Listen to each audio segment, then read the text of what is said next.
ഹൈക്കോടതി വിധിയെപ്പോലും അവഗണിച്ചാണ് താനൂരിൽ അപകടം വരുത്തിയ ബസ് റോഡിൽ ചീറിപ്പാഞ്ഞത്. കഴിഞ്ഞ 10 വർഷമായി ഈ റൂട്ടിൽ സർവീസ് നടത്തുന്ന ബസ് ഇതുവരെ 20 ജീവനുകളാണ് കവർന്നെടുത്തത്. എന്നാൽ RTA ഭാഗത്തു നിന്ന് കർശനമായ ഒരു നടപടിയും ഇതുവരെയും ഉണ്ടായിട്ടില്ല. അമിത വേഗതയ്ക്കെതിരെ നാട്ടുകാർ നിരവധി തവണ മോട്ടോർ വകുപ്പിന് പരാതി നൽകിയിരുന്നു.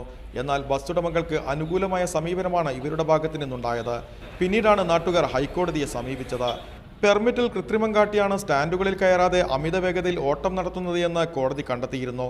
എന്നാൽ RTA ഒത്താശയോടെ വീണ്ടും ഇതേ നില തുടരുകയായിരുന്നു.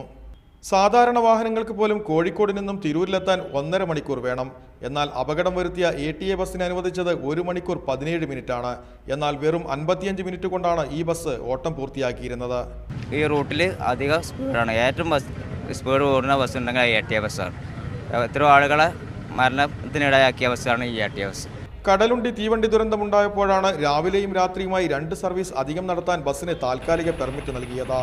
എന്നാൽ ഈ പെർമിറ്റ് ദുരുപയോഗം ചെയ്താണ് ഇക്കാലം അത്രയും അധിക സർവീസ് നടത്തി വന്നത്. മോട്ടോർ വകുപ്പിനെ സ്വാധീനിച്ചായിരുന്നു ഈ ഓട്ടമെന്നത് വ്യക്തമാണ്. ATA ബസ് നടത്തിയ നിയമലംഘനങ്ങൾക്കും അപകടങ്ങൾക്കും മോട്ടോർ വകുപ്പും പോലീസും ഉത്തരവാദികളെന്നാണ് നാട്ടുകാർ ആരോപിക്കുന്നത്. ഇതിന് പെർമിറ്റ് കൊടുക്കുന്നവരും ഇത് ശ്രദ്ധിക്കേണ്ടതാണ്. RTO ബന്ധപ്പെട്ട ആൾക്കാർ ഇത് ശ്രദ്ധിക്കേണ്ടതാണ്. ഇതിന് പെർമിറ്റ് 5 ചാലാണ് ഇതിൽ ഓടുന്നത്. പൊതുവെ 4 ട്രിപ്പാണ് എല്ലാ ബസ്സിനുള്ളത്. ഇതിന് ഒരു ട്രിപ്പ് കൂടുതലാണ്. ബസ് ഉടമകളും മോട്ടോർ വകുപ്പും തമ്മിലുള്ള അവിശുദ്ധമായ ബന്ധം നിയന്ത്രിക്കണമെന്ന ആവശ്യമാണ് ഇപ്പോൾ ഉയർന്നു വരുന്നത്. ട്രാൻസ്പോർട്ട് ഓഫീസറായി ഋഷിരാജ് സിംഗ് ചുമതലയേറ്റതോടെ ഇത് സാധ്യമാകുമെന്ന പ്രതീക്ഷയിലാണ് ജനങ്ങൾ. ജലീൽ പടന്ന, മീഡിയ 1 മലപ്പുറം.